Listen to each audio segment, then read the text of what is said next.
얼마 전 KF-21의 놀라운 기술이 발표되면서 세계 항공업체들이 경막을 금치 못하는 사건이 발생했습니다. 그동안 항공기 선도 국가는 단면 미국이었고 그중 로키드 마틴과 보잉은 세계의 거대한 공룡으로 군림하면서 항공기 제작의 절대 강자라는 불변의 자리를 고수해왔습니다. 그런데 미 업체들의 개발팀이 한국의 KF-21에 들어간 기술들을 보고 큰 충격을 받았는데요. 자신들만 보유했던 기술들을 한국은 독자 기술력으로 개발했을 뿐만 아니라 그것도 현존 최고의 장비들로 전투기 개발을 실현했기 때문입니다. 이 때문에 세계 유수의 항공기 제작 업체들은 한국의 행보에 촉각이 곤두서 있는 상태입니다. 오늘은 세계 항공업체들도 놀라워한 KF-21에 들어가는 첨단의 장비들에 대해 알아보겠습니다. F-15 계열 전투기 중 가장 뛰어난 에비오닉스를 탑재한 전투기는 일본의 F-15J와 이스라엘의 F-15I라고 주장하는 사람들이 있습니다.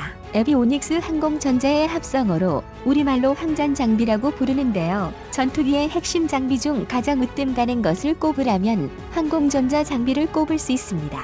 항공전자 장비는 약 30여 종의 장비들이 하나의 체계에 통합이 됩니다. 그런데 KF-2101 현존 전투기 중 가장 뛰어난 항전 장비를 탑재한 사실이 알려지면서 관심이 집중되고 있는데요. KF-21이 항공전자 장비 중 항법 장비 같은 핵심 기술들이 개발되어 항공전자 통합 시험 장비 SIL에서 검증이 이루어지고 있었습니다. KF-21 조종성 평가 시뮬레이터 HQS에는 KF-21과 똑같은 조종석이 설치되어 있고 조종석 앞에 넓게 펼쳐진 화면에는 실제 한반도 지형을 똑같이 스캔한 정보가 구현돼 KF-21을 미리 조종하는 시험을 할 수 있게 HQS가 설치되어 있습니다. 생김새는 오락기를 닮아 있지만 실제 KF-21의 조종석을 그대로 옮겨다 놓은 최첨단 장비입니다. 카이는 KF-21 개발 일정 단축을 위해 총 4대의 HQS를 개발했습니다. 3대는 비행 제어 시험을 담당하고 1대는 비행 제어, 유압 계통, 전기 계통 통합 환경을 구현해 초도 비행 전의 감항 기준과 설계 검증에 활용하는 아이언버드 시험 장비입니다. KF-21을 위한 HQS는 100% 국내 기술로 개발됐다는 것의 그 의미는 남다른데요. 카이는 과거 T-50 고등훈련기를 개발하면서 HQS를 도입했습니다. 하지만 FA-50대는 로키드 마틴의 기술과 설계를 도입했지만 당시 카이는 단순 제작 조립에 그쳤습니다. 하지만 KF-21의 HQS는 한국의 기술력으로 개발했기 때문에 그동안 한국의 항공 기술이 얼마나 발전했는지를 알 수 있습니다. 항전 장비의 용도 확장과 신규 개발을 위해서라면 반드시 이 HQS가 필요한데요. 그래서 한국은 2016년부터 HQS 개발을 시작하게 됩니다. HQS가 개발하기 어려운 이유는 전투기에 들어가는 모든 항전 장비의 체계 통합이 이루어져야만 개발할 수 있기 때문인데요. 또한 전투기의 모든 항전 장비 기술력 그 자체이므로 어느 국가나 개발사도 기술을 공개하지 않습니다. 한국은 그동안 부족한 기술적인 사항은 산학면 협력과 해외 유수업체의 기술 자문, 선진 사례와 기술 분석 등을 통해 국산화를 이루었습니다. 현재 HQS는 1차 개발을 완료한 상태인데 추후 KF-21 설계 변경이나 장비 추가 일정에 맞춰 항전 체계도 업그레이드 할 수 있게 됐습니다. KF-21의 모든 무장이 완료되는 2026년까지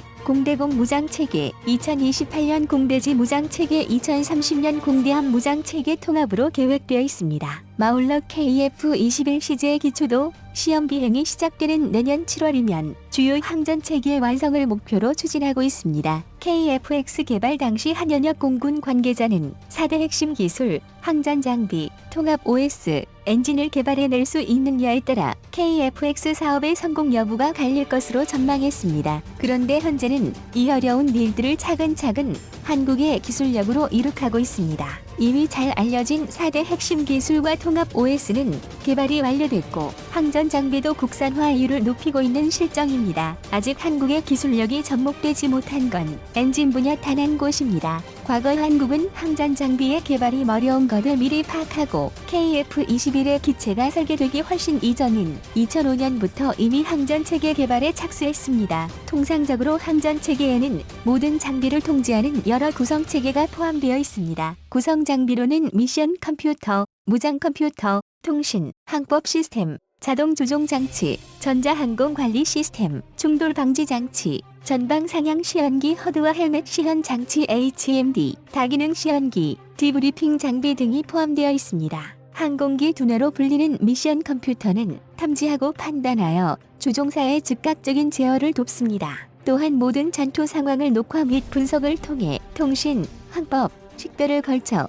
전투기의 모든 임무를 담당합니다. 미 미션 컴퓨터는 이미 2010년 개발 완료되어 현재까지 검증이 진행 중입니다. 미 검증 절차를 지상에서 먼저 검증하기 위해 항공전자통합시험장비 SIL이 개발된 것입니다. 이 SIL을 KF-21의 지상 조종석에 탑재한 것이 바로 조종성 평가 시뮬레이터 HQS입니다. 내년 7월 이전까지는 무장 체계를 제외한 거의 모든 항전 장비와 체계가 통합되어야 주도 비행이 가능한데요. KF-21에 국산 에비모닉스가 들어가 있지 않다면 내년 7월 초도 비행 일정은 계획할 수 없는 점으로 미루어 봤을 때 이미 한국은 국산 에비오닉스 개발에 성공했다는 것이 전문가들의 의견입니다. 이를 뒷받침해주는 것이 국산 HQS를 실제 체험해본 전투기 조종사의 평가로 세상에 알려졌는데요. 해당 조종사의 말에 따르면 국산 조종석은 너무 단초로운 조종석이 당황스러웠다고 전했습니다. 이로 인해 조종석이 넓어졌고 편의성도 높아졌으며 이와 함께 조종관은 단순화되고 직관적으로 구현되어 있다고 밝혔습니다. KF-21의 조종석 콕핏은 F-35와 유사한 클래스 콕핏으로 설계되었습니다. 이 콕핏은 조종사의 임무 수행에 필요한 필수 비행 데이터, 항공기 데이터 및 통합 전자전으로 들어오는 위협 정보를 선택적으로 시연해 조종사에게 최적의 대응 방법을 제공해줍니다. 미와 함께 HOTAS 기능도 있는데요. 이는 조종석 내에서 음성으로 제어할 수 있는 DVI 기술도 적용되었습니다. 쉽게 말해 긴박한 상황에서는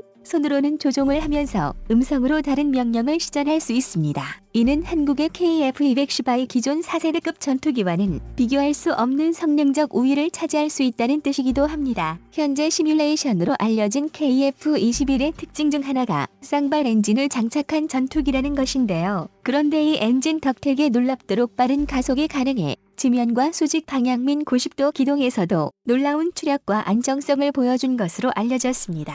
이는 F-22가 자랑하는 일명 코브라 기동도 가능하다는 것입니다. 또한 빠른 선회 능력으로 한국이 보유한 어떠한 전투기보다 신속한 민첩 기동도 가능한 것으로 알려졌습니다. KF-21의 비행 제어 시험은 시험실 시험과 지상 시험, 비행 시험으로 진행됩니다. 시험실 시험에서 비행 시험으로 갈수록 실제 항공기의 비행 환경과 같아집니다. 100% 국산 HQS의 최대 장점은 전투기 개발 단계에서부터 시험 조종사가 참여해 비행 제어 시스템의 테스트 및 검증에 참여할 수 있다는 점입니다. 이로 인해 엔지니어가 해석 단계에서 발견하지 못했던 시스템 모듈을 발견할 수 있고 개발 단계에서 조종사가 제공하는 정보에 따라 설계 및 수치 모델이 변경되기도 합니다. 과거의 HQS는 조종성 예측 및 평가 용도로만 한정되었으나 KF-21을 위한 HQS는 비행 제어 시스템 개발의 통합 예측 도구로 그 위상과 역할이 비약적으로 확대되었습니다. 카이 측 관계자의 말에 따르면 세계에서 현존하는 가장 진보한 HQS가 한국이 개발한 KF-21의 HQS라고 언급할 정도로 현재 한국의 HQS 기술력은 세계 최정상급입니다. 이는 록히드 마틴 엔지니어들도 인정했는데 당시 록히드 마틴 관계자는 한국의 항공 기술력이 이렇게 선진화된 기술을 갖고 있을 줄 몰랐다며 너무 충격적이라고 전하기도 했습니다. 그도 그럴 것이 미국 측에서는 한국이 차움 전투기를 개발하고 당연히 기술도 낙후될 것이라 여겼는데 막상 그 실체를 봤을 때 자신들과 큰 차이가 없거나 일부 기술은 자신들보다 선진화된 기술을 두 눈으로 목격했으니 경막 그 자체였을 것입니다. 이뿐만이 아닙니다. KF-21의 비행 제어 시스템은 3중 디지털 플라이 바이 와이어를 채용했습니다. 디지털 FBW는 조종관과 항공기의 비행 제어 장치가 유압 시스템으로 물리적인 결합으로 이루어지는 것이 아니라 전자 제어 시스템으로 연결되는 방식인데요. 최신의 전투기 기체들은 공기역학적으로 점점 더 불만정한 형상으로 설계가 되고 있습니다. 이로써 기동성은 최대치로 높여주는 반면 비행만 정성은 급격히 떨어집니다. 그래서 이를 보완하기 위한 것이 디지털 FBW입니다. 기체가 불만정하니 조종사가 조종관을 잡고 일일이 기체를 컨트롤해야 하기 때문에 실제 작전 임무 수행은 불가능해집니다. 그래서 컴퓨터가 1초에도 수십에서 수백 번 전투기의 상태를 측정해 비행만 정성이 떨어지면 바로바로 미세하게 조종면을 움직여 만정적인 비행을 돕는 것입니다. 미 플라이바이 와이어 기술이 얼마나 대단한지를 실감하게 해주는 유명한 일화가 있습니다. 로키드 마틴의 개발팀 스컹크워크스는 FBW와 적절한 추력을 가진 엔진만 있으면 자유의 여신상도 날릴 수 있다고 장담할 정도로 최신의 전투기의 비행만 정성은 조종사의 능력보다 FBW에 의해 결정된다고 밝히기도 했습니다. 그런데 KF-21의 FBW 특징 중 하나가 3중의 디지털 FBW 시스템이 적용됐다는 것입니다. 이는 동시에 작동하면서 서로 고장 여부를 감시하고 설령 어느 하나가 고장나면 서로 임무를 대체해 조종사의 생존성을 극대화시켜줍니다. 이처럼 KF-21은 현존 최고의 기술이 집약된 최고의 전투기로 개발되고 있습니다. 일각의 주장대로 KF-210I 아직 시험 비행도 하지 않았는데 김칫국부터 마시는 거 아니냐라는 말들이 있습니다. 그런데 앞에서 언급한 것처럼 로키드 마틴의 개발팀도 FBW만 있다면 어떤 물체도 하늘을 날 수 있게 만든다고 호언장담했습니다. 원래 플라이바이 와이어 기술은 공기 역학 상극도로 불만정한 고조위 무주선을 제어하기 위해 개발된 기술입니다. 하물며 기본적으로 양력으로 날 수 있는 전투기는 이보다 쉬울 것은 분명합니다. 즉 3중 디지털 FBW 기술이 적용된 KF-210I 날지 못할 이유는 추호의 여지도 없다는 것이죠. 이처럼 한국의 항공기술력은 비약적으로 발전했습니다.